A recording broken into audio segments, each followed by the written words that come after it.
എനിക്ക് രണ്ട് കാര്യങ്ങൾ ആമുഖമായി പറയാനുണ്ട്. ഒന്ന്, ഇതുമായി ബന്ധപ്പെട്ടല്ല, ഇന്നിപ്പോൾ സമരം നടത്താൻ വന്ന മഹിളാ മോർച്ച പ്രവർത്തകരെ കുറിച്ചാണ്. പ്രിയപ്പെട്ട മഹിളാ മോർച്ച പ്രവർത്തകരായ എൻ്റെ സഹോദരിമാർ മനസ്സിലാക്കേണ്ടത്, നിങ്ങളിന്ന് സമരം നടത്തുന്ന സമയത്ത് കേരളത്തിൽ ഭരണഘടനാപരമായി ഇരിക്കുന്നത് പിണറായി വിജയൻ എന്ന് പറയുന്ന ഒരു കാവൽ മുഖ്യമന്ത്രിയാണ്. നിങ്ങൾ ആർക്കെതിരെയാണോ സമരം ചെയ്യാൻ ഉദ്ദേശിച്ചത് അവരുടെ സർക്കാർ അധികാരത്തിൽ വന്നിട്ടില്ല. ഇപ്പോഴും നിയുക്ത മുഖ്യമന്ത്രിയായി തന്നെ തുടരുകയാണ്. കോൺഗ്രസിൻ്റെ ലെജിസ്ലേറ്റീവ് പാർട്ടി നേതാവായും UDFൻ്റെ ലീഡറായിട്ടും മാത്രമാണ് നിലവിൽ VD സതീശനെ തെരഞ്ഞെടുത്തിരിക്കുന്നത്.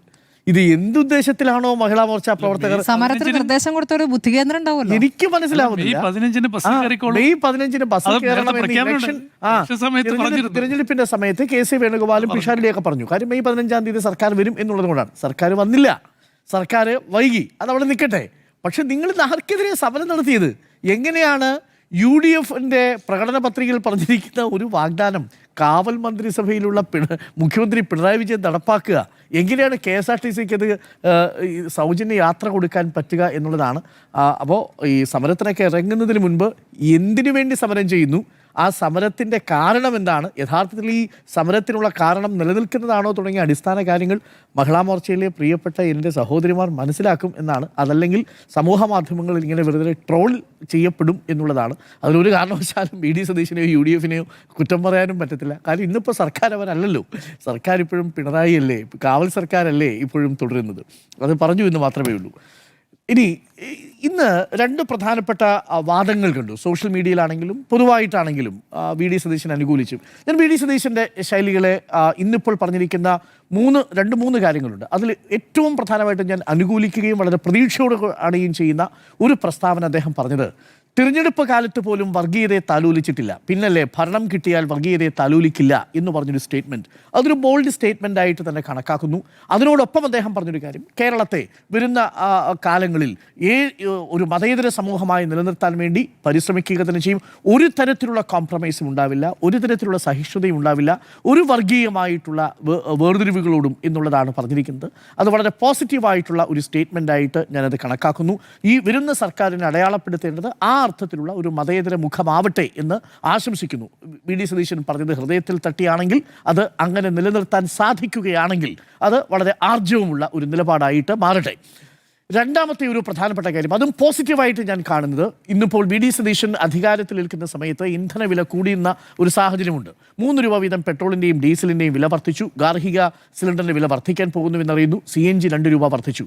ഞാൻ ഓർമ്മിക്കുന്നത്, കോൺഗ്രസ് പ്രവർത്തകർ നിരന്തരം ആവശ്യപ്പെടുന്നൊരു കാര്യം, കേന്ദ്ര സർക്കാർ വില കൂട്ടുമ്പോഴും അഥവാ പെട്രോളിയം കമ്പനികൾ വില കൂട്ടുമ്പോഴും സംസ്ഥാന സർക്കാർ ഏർപ്പെടുത്തിയിരിക്കുന്ന ടാക്സ് നികുതി അതിൽ കുറയ്ക്കുക എന്നുള്ളതാണ് ആവശ്യപ്പെടുന്നത്. അത് ഒരു പക്ഷേ പോസിറ്റീവായിട്ട് VD സതീശൻ സർക്കാർ അധികാരത്തിലേറുമ്പോൾ എടുക്കുന്ന ആദ്യത്തെ തീരുമാനങ്ങളിലൊന്ന് അതായിരിക്കും. ആശാ വർക്കർമാരുടെ ഓണറേറിയം വർദ്ധിപ്പിക്കുന്നതടക്കമുള്ള തീരുമാനങ്ങൾക്കൊപ്പം എന്ന് ഞാൻ വിശ്വസിക്കുന്നു. ഈ രണ്ട് കാര്യങ്ങളും ഞാൻ പ്രതീക്ഷയോടു കൂടിയാണ് VD സതീശൻ ഇന്ന് പറഞ്ഞ രണ്ട് സ്റ്റേറ്റ്മെൻറ്റുകളെയും കാണുന്നത്. ഈ രണ്ട് പ്രധാനപ്പെട്ട കാര്യങ്ങളിൽ ഒരു തർക്കം നടക്കുന്നുണ്ട്. യഥാർത്ഥത്തിൽ അത് ഒരു പുതുമയുള്ള ഒരു സംഭവമാണോ എന്നുള്ളതാണ്. ഒന്ന്, VD സതീശൻ പറഞ്ഞത് തൻ്റെ വാഹന വ്യൂഹം കുറയ്ക്കും എന്നുള്ളതാണ്. അത് വളരെ ജനപ്രിയമായ ഒരു തീരുമാനമായിട്ട് ഇന്ന് എല്ലാവരും അംഗീകരിച്ചു. വളരെ പോസിറ്റീവായിട്ടുള്ളൊരു കാര്യമാണ്. നേതാക്കൾ ജനങ്ങളുടെ അടുത്താണ് നിൽക്കേണ്ടത്. ഒരു വലിയ കോട്ടയ്ക്കുള്ളിലോ ഏതെങ്കിലും വലിയ എസ്കോർട്ട് വാഹനത്തിനുള്ളിലോ ജനങ്ങളിൽ നകന്നു നിൽക്കുകയല്ല വേണ്ടത് എന്നുള്ളതാണ് പൊതുവായിട്ടുള്ള ജനാധിപത്യ ബോധം. പക്ഷേ അവിടെ ഒരു പ്രശ്നമുണ്ട്. അതിനെ VD സതീശൻ പറഞ്ഞത് മറ്റാരെയും അപഹസിക്കാൻ വേണ്ടിയല്ലെന്ന് പറഞ്ഞെങ്കിലും സോഷ്യൽ മീഡിയയിലടക്കം അത് ക്യാമ്പയിനായിട്ട് ഉപയോഗിക്കുന്ന ഒരു തെറ്റായ നെറേറ്റീവ് ഉപയോഗിച്ചുകൊണ്ടാണ്. എന്താണ് തെറ്റായ നെറേറ്റീവ്? 40 എസ്കോർട്ട് വാഹനങ്ങൾ ഉപയോഗിച്ച ആളാണ് മുഖ്യമന്ത്രി പിണറായി വിജയൻ എന്ന്. ഞാൻ 2016 മുഖ്യമന്ത്രി പിണറായി വിജയൻ സത്യപ്രതിജ്ഞ ചെയ്യുന്നതിന് സമയത്ത് എടുത്ത ആദ്യത്തെ തീരുമാനങ്ങളിൽ ഒന്ന് വായിക്കാം.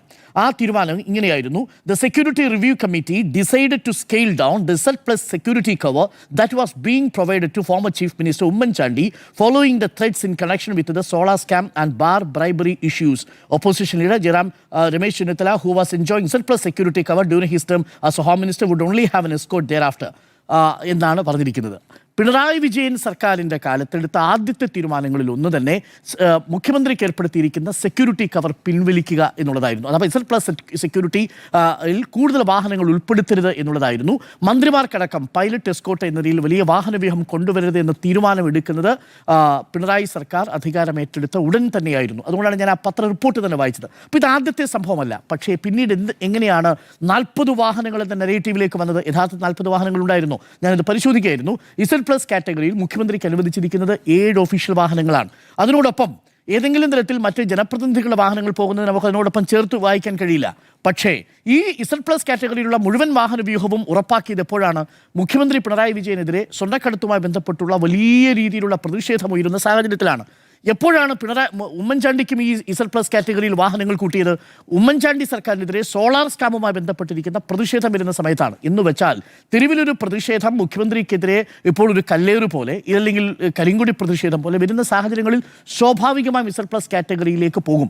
അതിനു മുമ്പ് എല്ലാ സർക്കാരുകളും എടുക്കുന്ന ഒരു തീരുമാനം, പ്രത്യേകിച്ച് പിണറായി സർക്കാർ എടുത്ത തീരുമാനം തന്നെയാണ് ഇപ്പോൾ VD സതീശൻ സത്യപ്രതിജ്ഞ ചെയ്യുന്നതിന് മുമ്പ് എടുത്തിരിക്കുന്നത്. പക്ഷേ ഞാനതിനെ വളരെ ജനപ്രിയമായിട്ടുള്ളൊരു തീരുമാനമായിട്ട് തന്നെ കണക്കാക്കുന്നു. പക്ഷേ ഇത് നടാടെയാണ്, ഇത് ആദ്യമായിട്ടാണ് ഇങ്ങനെയൊരു ശൈലി എന്നുള്ളത് നമുക്ക് അംഗീകരിക്കാൻ പറ്റുന്ന ഒന്നല്ല. കാര്യം ഇതിനു മുമ്പുമുണ്ട്. അത് ഉമ്മൻചാണ്ടി സർക്കാരിൻ്റെ കാലത്ത് ഉണ്ടായിട്ടുള്ള തുടക്കത്തിൽ.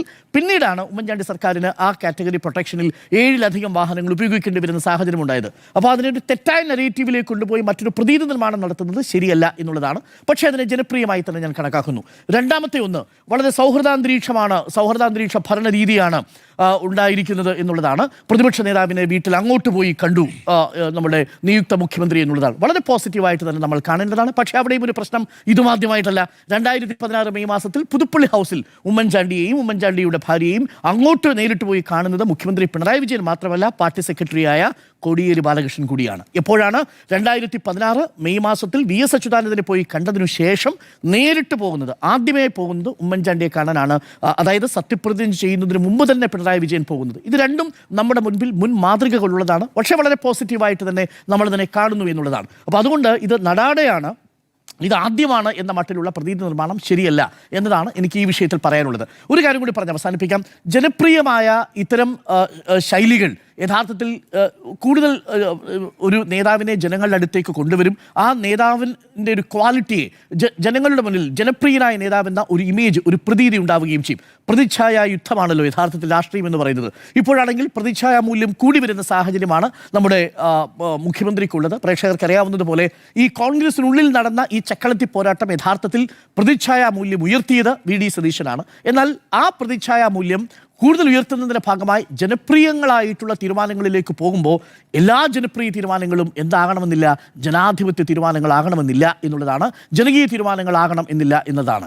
നമ്മുടെ മുന്നിൽ ഒട്ടേറെ ഉദാഹരണങ്ങളുണ്ട്. അതിന് വരും ദിവസങ്ങളിൽ തെളിയിക്കപ്പെടട്ടെ എന്നുള്ളതാണ്. യഥാർത്ഥത്തിൽ മാറ്റുരച്ച് നോക്കാൻ പോകുന്നത് ഇപ്പോൾ വാഹനങ്ങൾ കുറയ്ക്കുന്നത് കൊണ്ടോ, അതായത് സെക്യൂരിറ്റി സ്റ്റാഫിനെ കുറയ്ക്കുന്നത് കൊണ്ട് സർക്കാരിൻ്റെ ഖജനാവിന് എന്തെങ്കിലും ലാഭം ഉണ്ടാവുമോ? ഒരു ലാഭം ഉണ്ടാവില്ല. പകരം എന്താ സംഭവിക്കുക? എവിടെ ലാഭം ഉണ്ടാക്കുന്നത്? ഞാൻ മുഖ്യമന്ത്രി എന്ന നിലയിൽ VD സതീശനിൽ നിന്ന് കേൾക്കാൻ ആഗ്രഹിക്കുന്നൊരു വാചകം, മുഖ്യമന്ത്രിയുടെയും മന്ത്രിമാരുടെയും വേണമെങ്കിൽ പ്രതിപക്ഷ നേതാവിൻ്റെയും അടക്കം പേഴ്സണൽ സ്റ്റാഫുകളുടെ എണ്ണം കുറയ്ക്കും എന്നുള്ളൊരു തീരുമാനം ഞാൻ കേൾക്കാൻ ആഗ്രഹിക്കുന്നുണ്ട്. അത് വരുമ്പോൾ യഥാർത്ഥത്തിൽ ഈ പറയുന്ന സർക്കാരിൻ്റെ ഖജനാവിൽ നിന്നുള്ള എക്സ്പെൻസ് കുറയും. മറ്റേതെന്താ? സർക്കാരിൻ്റെ സർവീസിൽ ആംഡ് ഫോഴ്സിൽ പെട്ടിരിക്കുന്ന ആംഡ് റിസർവ് ബറ്റാലിയനിൽ ഇരിക്കുന്ന ഉദ്യോഗസ്ഥരെ എണ്ണച്ചെലവ് മാത്രമേ അവിടെ വരുന്നുള്ളൂ എന്നുള്ളതാണ്. അപ്പോൾ സർക്കാരിൻ്റെ ചെലവ് കുറയ്ക്കാനുള്ള മാർഗം ഈ കോൺവോയ് വെട്ടിക്കുറയ്ക്കലല്ല, പകരം പേഴ്സണൽ സ്റ്റാഫുകളുടെ എണ്ണം കുറയ്ക്കുന്നതിലടക്കം മുഖ്യമന്ത്രിയുടെ ശ്രദ്ധ പതിയും എന്ന് തന്നെയാണ് ഞാൻ വിശ്വസിക്കുന്നത്. ജനപ്രിയങ്ങളായിട്ടുള്ള പ്രഖ്യാപനങ്ങളിലൂടെ ജനാധിപത്യ രീതിയിലുള്ളൊരു ഗവൺമെൻറ് പ്രവർത്തിക്കുമ്പോൾ നമ്മൾ പ്രതീക്ഷിക്കുന്നതിനെ മറികടക്കാമെന്ന് കരുതരുത്. അതൊരു തുടക്കമാണ്, അത് നല്ലതാണ്. ഒരു തുടക്കം എന്ന നിലയിൽ ഒരു അടയാളപ്പെടുത്തലിന് അത് നല്ലതാണ്. പക്ഷേ അതിനും അപ്പുറത്തേക്ക് ആഴമേറിയ കാര്യങ്ങൾ കേരളം പ്രതീക്ഷിക്കുന്നുണ്ട്. വളരെ പോസിറ്റീവായിട്ട് മുഖ്യമന്ത്രിയിൽ നിന്ന് കേട്ട ശബ്ദം ഈ സർക്കാരിൻ്റെ തുടർച്ച തന്നെയാണ് അടുത്ത സർക്കാർ എന്നുള്ളതാണ്. വികസന പ്രവർത്തനങ്ങൾ തുടരും, എന്നാൽ കറക്റ്റ് ചെയ്യേണ്ട ചില കാര്യങ്ങളുണ്ടെങ്കിൽ കറക്റ്റ് ചെയ്യും എന്നുള്ളതാണ്. അതിനെയും നമ്മൾ പോസിറ്റീവായിട്ട് തന്നെ കാണുകയും ചെയ്യുന്നു. അതുകൊണ്ട് സഭയിൽ ഇനി ഏതെങ്കിലും തരത്തിൽ പണ്ടത്തേതുപോലെ ഒരു ഏറ്റുമുട്ടൽ ഉണ്ടാവില്ല എന്നൊന്നുമല്ല. സ്റ്റാലിൻ്റെ റഷ്യ എന്ന് വിളിച്ചതുപോലെ സമാനമായ രീതിയിലുള്ള പദപ്രയോഗങ്ങൾ നമ്മൾ പ്രതീക്ഷിക്കാം. കാപട്യത്തിൻ്റെ മൂർത്തിമദ്ഭാവമാണ് VD സതീശൻ എന്നാണ് പിണറായി വിശേഷിപ്പിച്ചത്. അങ്ങ് സ്റ്റാലിനാണ്, ഇത് സ്റ്റാലിൻ്റെ റഷ്യയല്ല എന്നാണ് പ്രതിപക്ഷ നേതാവ് വിശേഷിപ്പിച്ചത്. ഇത് തിരിച്ചു വരുന്നു എന്നുള്ളതാണ്. രാഷ്ട്രീയമാകുമ്പോൾ സഭയ്ക്കുള്ളിൽ കീരിയും പാമ്പും പോലെയൊക്കെ ജനങ്ങൾക്ക് വേണ്ടിയിട്ട് അവർ പോരാടും. സഭയ്ക്ക് പുറത്ത് ആ സൗഹൃദ അന്തരീക്ഷം, ഒരു കപ്പ് ചായ കൊടുക്കാനും ആ ചായക്കോപ്പയിൽ സൗഹൃദം പറയാനുമുള്ള ഒരു രാഷ്ട്രീയം നമ്മുടെ നാട്ടിൽ അവശേഷിക്കുന്നു എന്നുള്ളത് വളരെ പോസിറ്റീവായിട്ടുള്ള ഇന്നത്തെ ഫ്രെയിം ഓഫ് ദ ഡേ ആണ്. അതെല്ലാ കാലത്തും ഉണ്ടാവുന്നതാണെങ്കിൽ പോലും അത് മനോഹരമായ ഒരു ചിത്രമാണ് എന്നതുകൂടി പറയാതെ നിവൃത്തിയില്ല.